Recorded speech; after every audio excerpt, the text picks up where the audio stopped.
She married a convicted criminal, believing love could save his soul. What she discovered in his past made her question everything she thought she knew about redemption. Sarah Beth Morrison was the kind of woman who radiated genuine warmth from the moment you met her. At 28, she had spent the last 6 years as a missionary in rural Guatemala, building schools and wells for impoverished communities.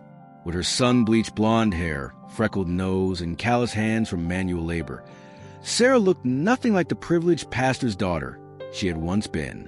She believed deeply that everyone deserved a second chance, that love could conquer the darkest corners of the human heart, and that her calling was to see the good in people others had given up on. Vinny Torres was her complete opposite in every way that mattered.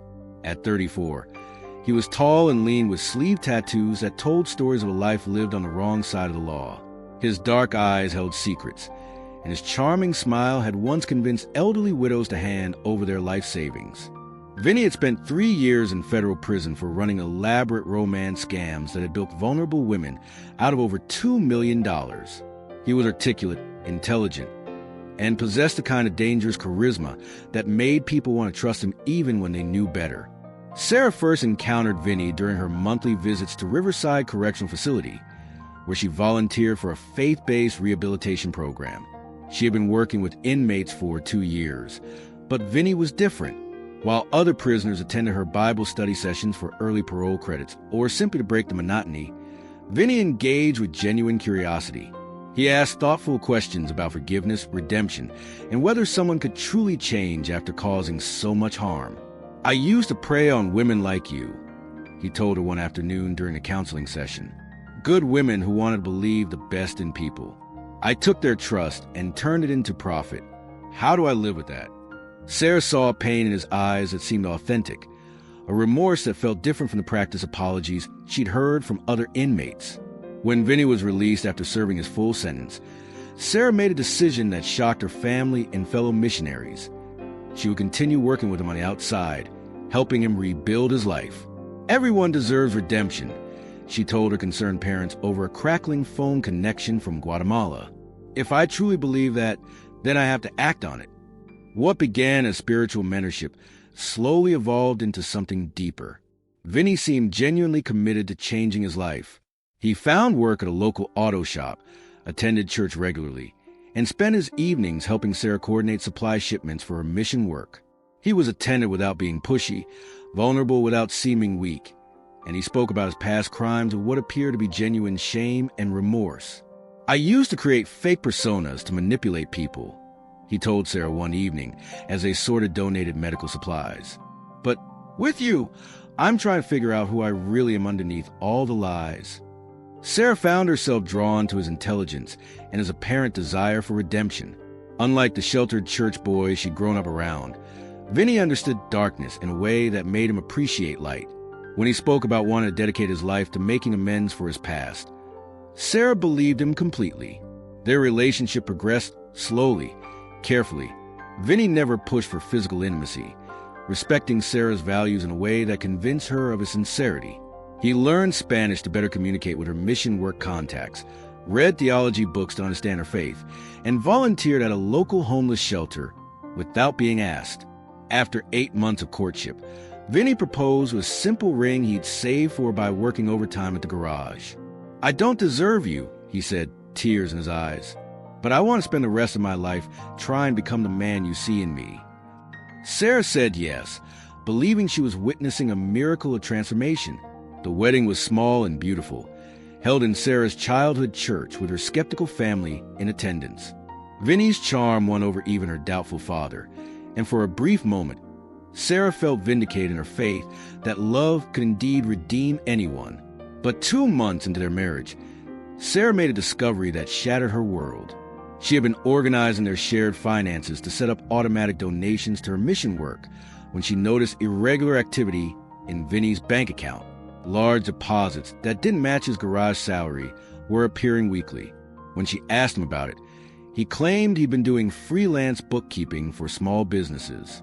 Sarah might have accepted this explanation if she hadn't received a devastating phone call the next day. Detective Maria Santos from the Fraud Division had been tracking a new romance scam operation and wanted to ask Sarah about her husband's activities. "Mrs. Torres," the detective said gently, "we have evidence that your husband has been running online dating profiles targeting widowed women. He's using his marriage to you as proof of his reformed character, telling victims he's a changed man who found love with Missionary." Sarah's hands trembled as she looked at the screenshots Detective Santos had sent her email. There was Vinny's photo on multiple dating sites under different names. Michael, the former Marine; David, the recovering alcoholic; Robert, the small business owner looking for true love. Each profile mentioned his missionary wife who had helped him find God, using their marriage as the ultimate character reference. The confrontation that evening was unlike anything Sarah had ever experienced. When she showed Vinny the evidence, his mask finally slipped completely. The remorseful, seeking man she'd married vanished, replaced by someone cold and calculating. "You made this too easy," he said with a laugh that chilled her to the bone. "The innocent missionary who believed in redemption? Do you know how perfect that story is for my clients? Even a woman of God saw the good in me and married me. You've been my greatest marketing tool, Sarah." Sarah's world collapsed as Vinny revealed the scope of his deception. He had never stopped scamming women. Prison had simply taught him to be more sophisticated, more careful. Their entire relationship had been a long con designed to give him the perfect cover story and credibility for his continued crimes. "Every woman I've scammed in the past 6 months believed in me because I had you," he continued mercilessly. "The missionary wife who proved I could change. Do you know how much money that story has made me?" The financial record Sarah found later revealed the horrifying truth. Vinny had stolen over $800,000 from 17 different women during their marriage, using their relationship as proof of his transformation. Elderly widows, divorced mothers, lonely women seeking companionship, all had been convinced by his story of redemption through love. Sarah's faith crisis was as devastating as her heartbreak. She had always believed that love could save anyone, that everyone deserved a second chance, that her role was to see the light in even the darkest souls. Vinny's betrayal didn't just break her heart. It shattered her understanding of herself and her calling. But in her lowest moment, Sarah discovered something unexpected. The women Vinny had scammed began reaching out to her after his arrest made national news. Instead of blame, they offered support. Instead of anger at her naivety, they shared their own stories of being deceived by someone they believed in.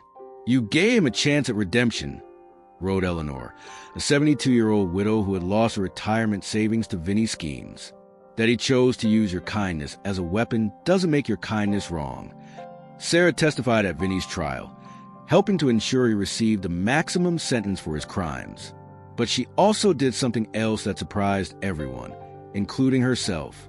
She started a support group for romance scam victims and established a foundation to help them recover both financially and emotionally. At the trial, when Vinny's lawyer suggested that Sarah had been complicit in his schemes, she stood up in the courtroom with quiet dignity. "I married and believing love could change someone who wanted change," she said. "I learned that love without genuine repentance is just another tool for manipulation.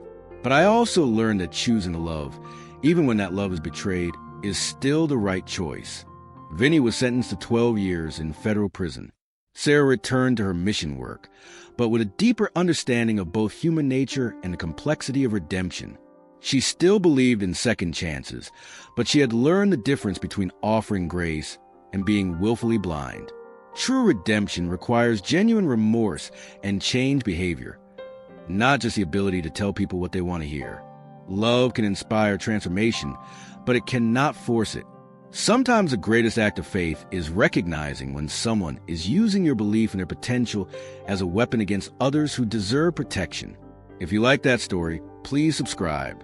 Thank you, and until next time.